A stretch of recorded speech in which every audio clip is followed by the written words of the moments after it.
Kali ini akan dijelaskan tentang gerak pada benda, yaitu tentang hukum Newton. Gerak pada benda bagian yang ketiga, hukum Newton.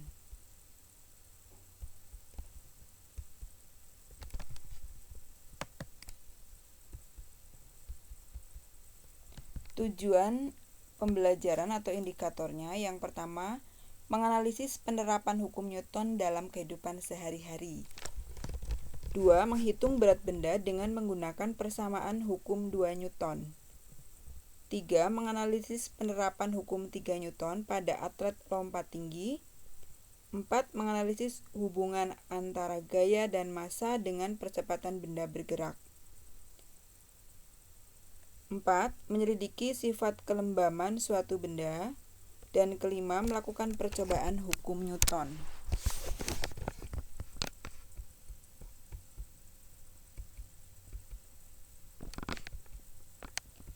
Nah, ini gambar foto Isaac Newton pada abad ke-17. Isaac Newton mengungkapkan sejumlah hukum yang menjelaskan mengapa suatu benda bergerak ataupun diam. Hukum-hukum ini dikenal dengan nama 3 hukum Newton tentang gerak. Hukum 1 Newton yaitu hukum kelembaman atau inersia. Jika resultan gaya yang bekerja pada benda sama dengan 0, maka benda berada dalam keadaan diam. Keadaan diam akan tetap mempertahankan kedudukannya atau tetap diam. Dan benda yang berada dalam keadaan bergerak akan tetap bergerak dengan kecepatan tetap. Sehingga untuk hukum Newton 1 atau hukum 1 Newton rumusnya adalah F sama dengan 0. Sifat benda yang demikian disebut dengan sifat kelembaman atau inersia. Jadi benda cenderung diam. Contoh dalam kehidupan sehari-hari. Meja yang diam selamanya akan diam atau tidak bergerak selama tidak ada gaya yang bekerja padanya. Nah, contoh lagi, karung di atas mobil terlempar ke depan ketika mobilnya tiba-tiba berhenti karena tabrakan, atau karung cenderung tetap bergerak ke depan. Seperti ini contohnya, mobil bergerak ke depan. Padahal mobil ini berhenti karena tabrakan, nah karung ini tetap seolah-olah bergerak ke depan. Jadi yang sedang bergerak ke depan cenderung untuk terus bergerak. Ini juga hukum Newton 1. Coba kalian lakukan kegiatan berikut. Tariklah kertas yang ada di bawah gelas dengan satu tarikan cepat seperti pada gambar. Jadi kalian bisa mencobanya di rumah, menaruh gelas yang kalau takut ya gelas plastik boleh. Kalau takut lagi nggak usah diisi air, tapi sebenarnya kalau kamu yakin walaupun gelas kaca diisi air, nah kamu taruh di atas kertas kemudian tarik dengan cepat, tarik kertasnya. Maka gelas tidak akan jatuh, karena gelas ini cenderung ingin diam pada tempatnya. Kalian bisa mencobanya di rumah. Apa yang terjadi dengan gelas tersebut? Nah, gelas tersebut harusnya kalau kamu cepat menariknya akan tetap diam. Sifat kelembaman atau inersia suatu benda bergantung pada massa benda. Semakin besar massanya atau bobotnya, maka semakin besar pula sifat inersianya atau sifat cenderung tetap diamnya itu akan lebih besar. Ataupun bila benda itu sedang bergerak, maka cenderung ingin tetap bergerak. Seperti itu. Contoh, mobil mogok lebih sulit. Ya, mobil yang mogok didorong akan lebih sulit daripada mendorong sepeda motor mogok. Kenapa? Karena mobil lebih besar massanya dibanding sepeda motor. Dengan cara yang sama, untuk menghentikan mobil lebih sulit daripada menghentikan sepeda motor. Hal ini karena inersia mobil besar daripada inersia motor. Inersia mobil lebih besar daripada inersia motor. Nah, contohnya ini animasi harimau yang sedang berlari. Lebih cepat mana harimau dengan rusa berlarinya? Nah, secara bobot mungkin lebih besar rusa, sehingga larinya lebih cepat harimau. Dibandingkan dengan kuda, juga demikian. Apalagi gajah. Gajah lebih lambat karena masanya lebih besar.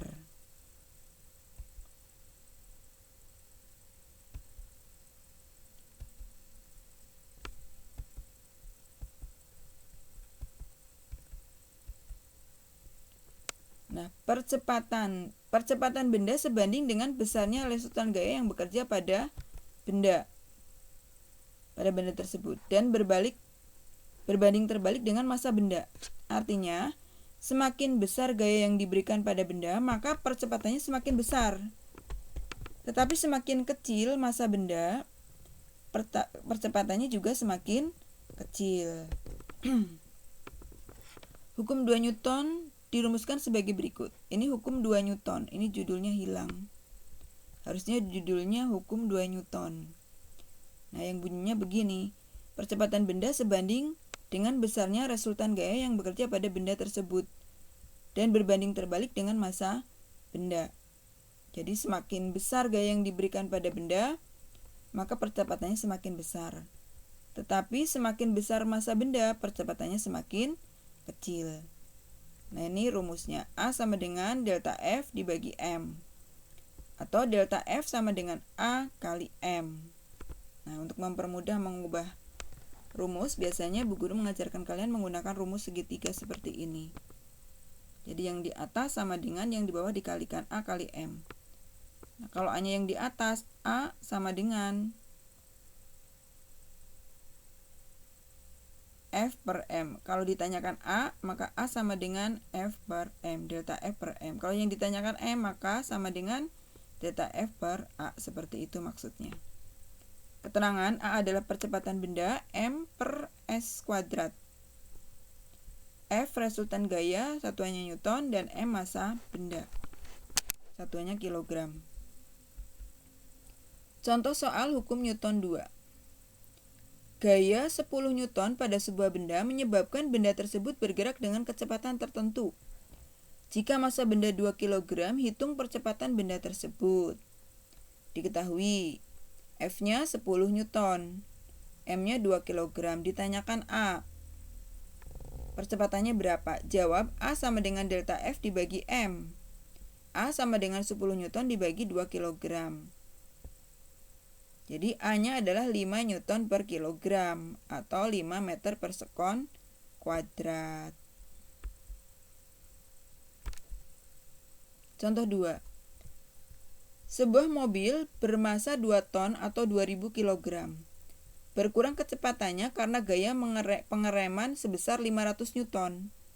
Berapakah perlambatan yang dialami mobil tersebut? Diketahui M masanya 2 ton atau 2000 kg. F-nya karena perlambatan jadi min 500 Newton di rem. Ditanyakan A-nya. A-nya di sini adalah A perlambatan. Maka jawabnya A sama dengan sigma F dibagi M sama dengan min 500 dibagi 2000. A sama dengan min 5 dibagi 20. Maka A sama dengan min 0,25 meter per sekon kuadrat. Nah, kemudian tugas 3 untuk nomor 3, yaitu sebuah mobil bermassa 3,5 ton bergerak dipercepat karena gaya mesin sebesar 350 Newton. Berapakah percepatan yang dialami mobil tersebut? Ini pertanyaan nomor 3. Pertanyaan nomor 4. Berapakah percepatan yang dialami sebuah balok bermassa 100 kg yang membuat gaya dorong sebesar 10 Newton? Yang kelima, sebuah mobil bermassa 2000 kg direm menggunakan gaya pengereman sebesar 40 Newton. Berapakah perlambatan yang dialami mobil? Nah, ini tugas 3 nantinya ada di Microsoft Teams, jadi ada 5 pertanyaan. Nah, dari gerak lurus 1 pertanyaan, gaya 1 pertanyaan, untuk hukum Newton ada 3 pertanyaan. Nah, semuanya pertanyaan-pertanyaan itu, pertanyaan 1 sampai 5 sudah ada contohnya tadi. Maka silahkan kerjakan, lihat contoh. Jadi sudah ada contohnya, hanya angka-angkanya yang diganti oleh Bu Guru. Itu untuk tugas 3. Kita lanjutkan materi tambahannya. Hukum 3 Newton atau hukum aksi-reaksi. Setiap aksi pasti menghasilkan reaksi yang besarnya sama dan arahnya berlawanan. Nah, ini F aksi sama dengan F reaksi. Nah, contohnya ini ketika kita mendorong almari. Ada gaya reaksi, ada gaya aksi. Nah, jadi secara tidak terasa sebenarnya kita didorong oleh benda yang kita terdorong. Arahnya berlawanan. Gaya aksi dan reaksi tersebut memiliki besar yang sama, tetapi berlawanan arah dan bekerja pada dua benda yang berbeda.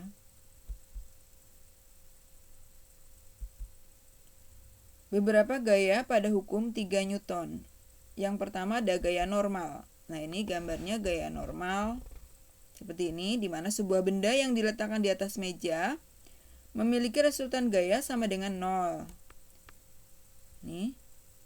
Tetapi bukan berarti tidak ada gaya yang bekerja padanya. Pada benda tersebut ada dua gaya yang saling berlawanan. Nah, ini.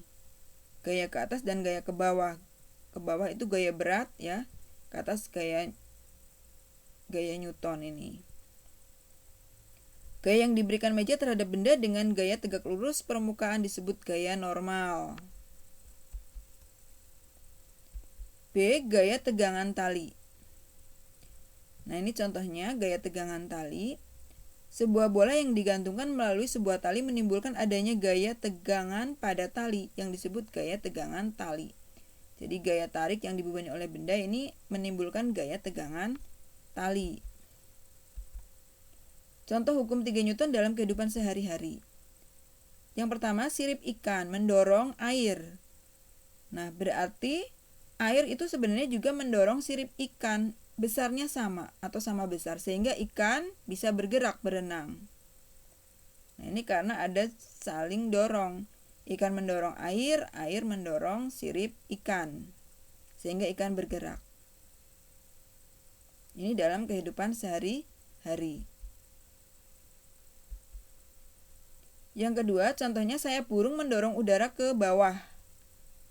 Nah, udara mendorong sayap ke atas sama besar, sehingga burung terbang.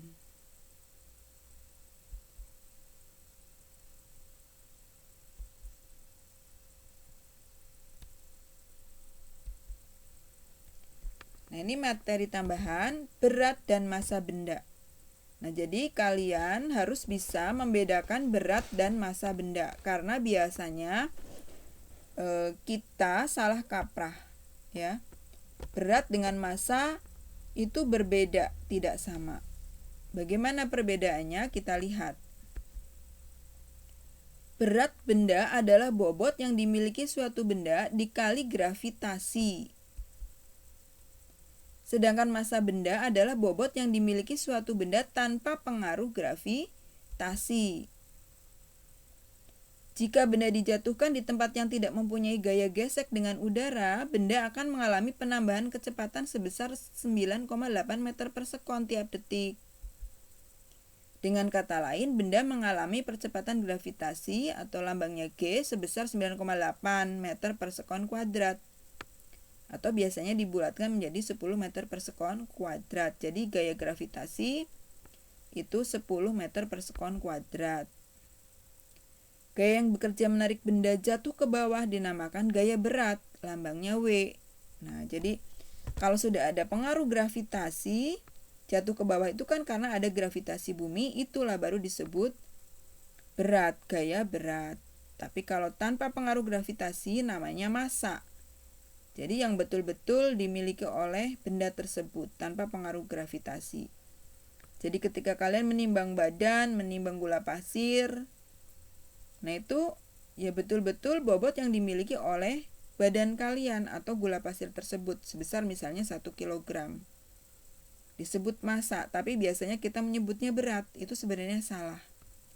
Yang betul adalah massa. Massa tubuh kita berapa? Massa gula pasir berapa? Seperti itu.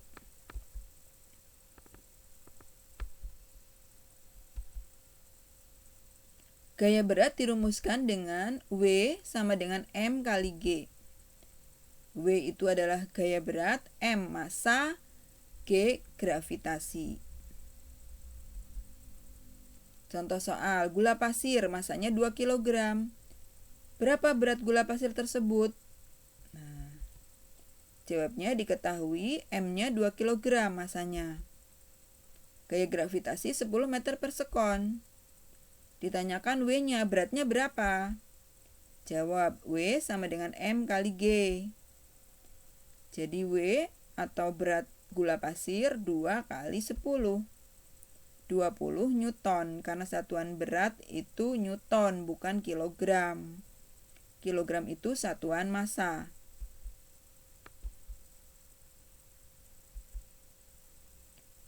Nah, ini sudah selesai materi kita untuk bab gerak pada benda. Nah, tes kompetensinya ada di MS Team, yaitu berupa tugas 3. Sudah selesai, jawablah soal-soal tugas 3 di MS Team yang sudah dibagikan oleh Bu Guru. Kerjakan di buku tugas, ditulis soalnya dulu ya, ditulis soalnya, lalu kerjakan dengan caranya yang jelas. Ditulis, diketahui, ditanyakan, jawab. Itu selalu seperti itu. Setelah itu, setelah dikerjakan, lalu difoto. Fotonya yang jelas ya, biar terbaca oleh Bu Guru. Lalu fotonya diupload di MS Team di bagian tambahkan pekerjaan. Demikian yang bisa Bu Guru jelaskan. Kalau ada yang tidak jelas silahkan kalian bertanya japri, boleh di grup kelas WA grup kelas IPA 8 ABC, silahkan. Terima kasih. Wassalamualaikum warahmatullahi wabarakatuh.